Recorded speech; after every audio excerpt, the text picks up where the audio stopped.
Hello বন্ধুরা, আজকে তোমাদের সাথে একটি রান্নার ভিডিও শেয়ার করছি। দেখো, রেসিপিটি হলো চুনো মাছের ঝাল। সবার প্রথমে কড়াইয়ে তেল গরম করে নিয়ে মাছগুলো নুন হলুদ মাখিয়ে ভেজে নেব। একটু লাল লাল করে মাছগুলো ভাজা হয়ে গেলে তারপর মাছগুলো তুলে নেওয়ার পর একটু মশলা বেটে নেব। সর্ষে, জিরে, আদা, লঙ্কা বেটে নিয়ে তারপর আবার কড়াইয়ে একটু তেল দিয়ে তাতে শুকনো লঙ্কা আর জিরে ফোড়ন দিয়ে পেঁয়াজগুলো ভেজে নেব। পেঁয়াজে নুন হলুদ একটু লঙ্কার গুঁড়ো দিয়ে কিছুক্ষণ নাড়িয়ে নেওয়ার পর তারপর তাতে মশলার পেস্টটা দিয়ে দেব।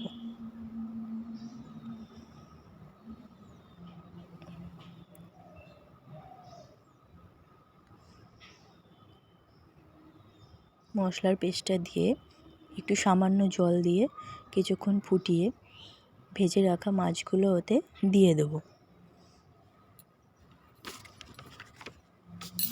আবার কিছুক্ষণ সামান্য একটু ফোটানোর পর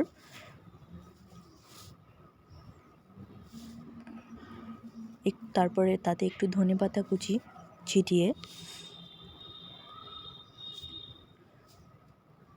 তৈরি চুনো মাছের ঝাল। একদিন সবাই করে দেখো, কেমন লাগলে ভালো লাগলে একটু লাইক আর সাবস্ক্রাইব করে দিও চ্যানেলটা।